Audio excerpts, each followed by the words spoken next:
4, 3, 2, 1. Right.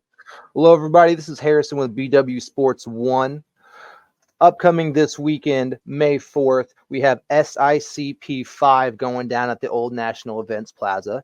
Here with me today, I have Travis Foster, who is one half of the main event for the welterweight SICP belt. Now, Travis, before I ask you about your MMA background, can you tell me where your nickname, The Sauce, came from? Yeah. Long story short, so that came from high school wrestling. Cause I tried to be like kind of like talking trash, but in an indirect way. Yeah. So what we would do is we would bring like steak sauce or barbecue sauce, and then we'll put Okay. it in the middle of the mat while we're like warming up. And then the other team will come up to us and be like, "Hey, why did y'all put sauce right there?" And then that's when I would tell them, "Oh, because we're gonna give you the sauce." And then my I guess my vice principal found out about it.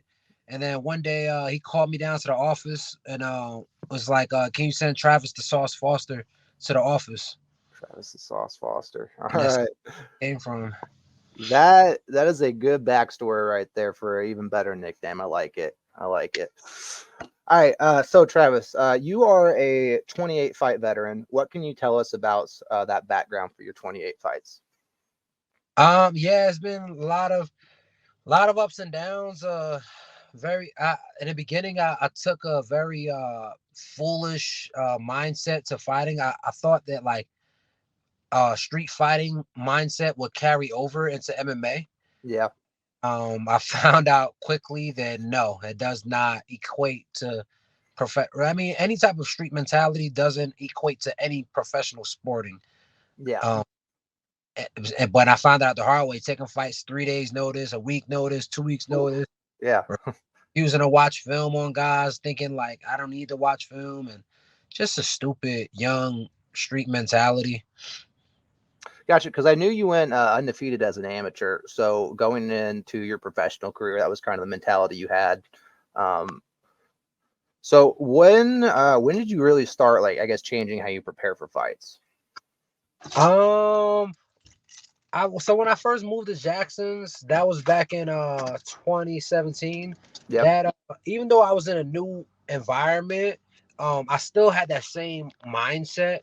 Um, so it got to a point where like I want to say 2020 is when it changed because Okay. when the pandemic hit, at that point in 2020 I was 4-11. I just fell to 4-11, and at that point I was like I had too many fights to fight really anyone on the regional scene, and then I didn't have enough wins to fight like a PFL or UFC or Bellator. So Yeah. it left me in like a weird gray area of That's a like, tight spot to be in. yeah, it was like where I was basically just like idle and couldn't get a fight. It was like I was basically eyeing bare knuckle at the time, not because I wanted to, but because that was basically what was left for me at the point. Yeah. And I knew I didn't want to at the age of 27 go over to bare knuckle and be done with MMA. So I'm like, if I don't want to have to transition to something else, I need to change everything. And that's when, yeah, we literally from that point moving forward, I just whenever I got offered a fight, because I know I was a fool, I just wouldn't even accept it. I would just call my coach or text the coach and be like, hey, they just offered me this guy, X amount of days notice, X amount of weeks. What do you think? And then I wouldn't even respond to the promoters until the coach or my other teammates signed off on it first. Then I'll give my 2 cents after the fact.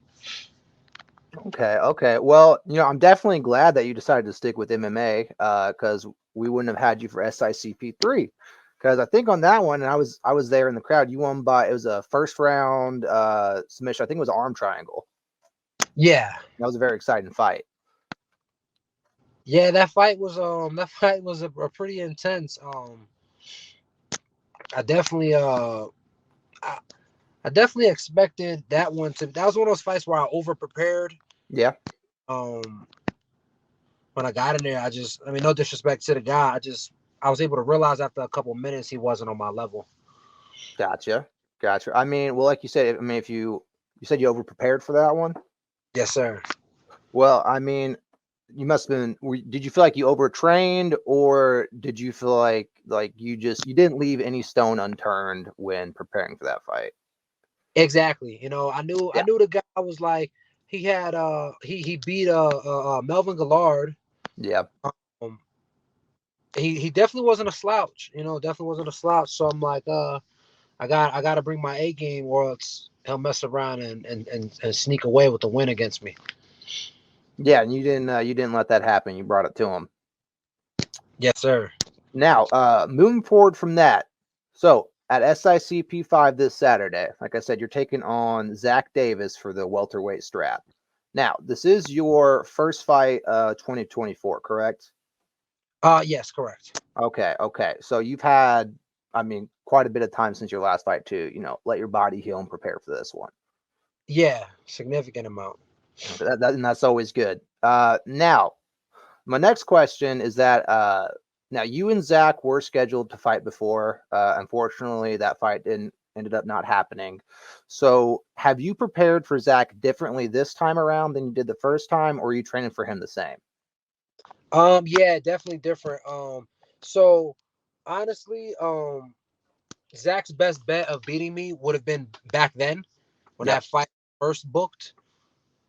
He doesn't stand a chance this time around. I mean, respectfully, I know he's training and stuff, and I respect that, and I'm aware of all the weapons and strengths.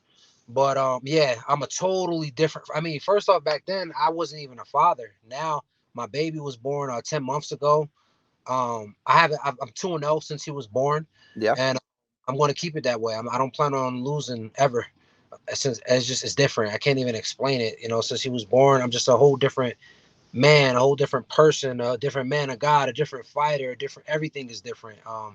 Yeah. I mean, you do see that in other fighters too. Once they have a kid, they kind of it's like a fire's reignited because they have another life depending on them, and especially as a pro fighter, I mean, you're going to take all the motivation you can stepping into that cage. Oh, for sure. Yeah, it's a huge source of motivation. I mean, I wouldn't say it's an advantage because, from to my knowledge. Sorry about that. I'm trying to get this phone. You're good. You're good, man. To my knowledge, he's a father as well. So I wouldn't say it's an advantage because he has the same Same source of fire. Yeah. So I know you mentioned that you don't feel like he can keep up with you anywhere, especially now where you're at. What is your prediction for Saturday night? So so one thing I will say is MMA is the only sport in the world where you could do everything right and still get knocked out cold. Yeah. So I can't even sit here and say what my prediction is because, like what I just said, you could do everything right. Mm-hmm. Like what's that one fight where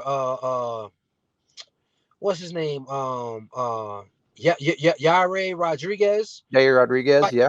being zombie, it was losing that fight. Mm-hmm. Fight, and literally 1 second left, knocks the guy out with like, I don't believe in luck, but that was pretty close to a lucky shot. Yeah. I mean, So anything can happen in that cage. Yeah. exactly. But to answer your question, I predict showing that you know, Zach has 11 pro fights. I have 23. I predict showing that. I predict showing the difference, a major difference between someone who only has 11 fights and someone who has 23 fights across the sport of boxing and MMA. Yeah. You definitely have a great wealth of experience to pull out of your tool bag for this fight. I mean, with that being said, that is all the questions I have for you today. Is there anything you'd like to say about this upcoming fight that you need to get off your chest, or any shout outs to your sponsors or anybody that's helped you through this fight camp? Yeah. First off, I want to thank God, thank Jesus. I would have been this far if it wasn't for them. I want to thank a lot of sponsors. My church actually has sponsored me for this one, Metamorphied Church here in Albuquerque, New Mexico. I want to thank Jackson Wink MMA.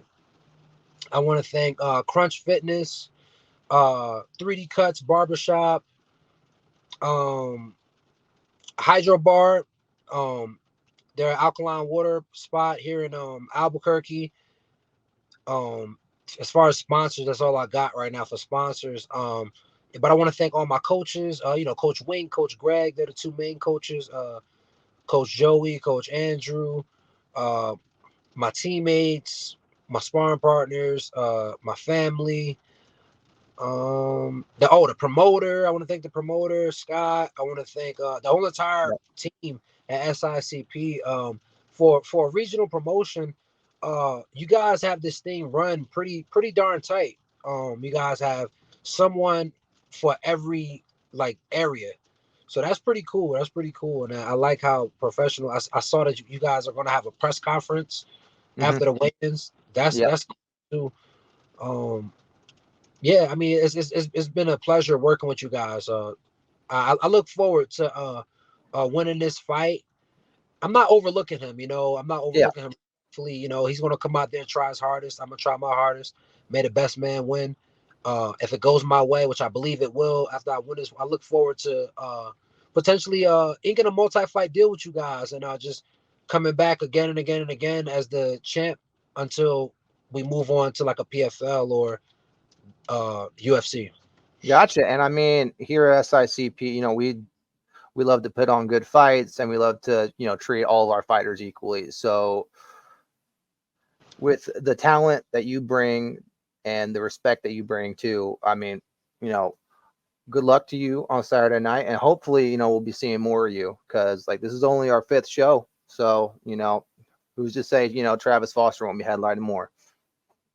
Yeah, thank you. I mean, I'm definitely looking to first things first, get through this fight. Then I'm trying to work something out with my team and the promotion to get a bunch of the amateurs up here on this show, and let's build these guys up through the amateur circuit, get them great. Turn pro and all of that. Yeah, that'd be great. All right, Travis. Well, that's gonna about do it for today. Before we sign off, I just want to give everyone that's watching this a reminder. SICP 5 Mayhem goes down May 4th at the Old National Events Plaza. Get your tickets now if you can, and if you cannot, make sure you get the pay-per-view, because I know Travis is planning putting on an exciting main event fight. 100%. All right. Well, Travis, thank you for your time today. Have a blessed week. And again, good luck on Saturday. Thank you. I appreciate you. SICP 5 Mayhem, Saturday, May 4th, from the Old National Events Plaza, Evansville, Indiana. SICP, we just hit harder.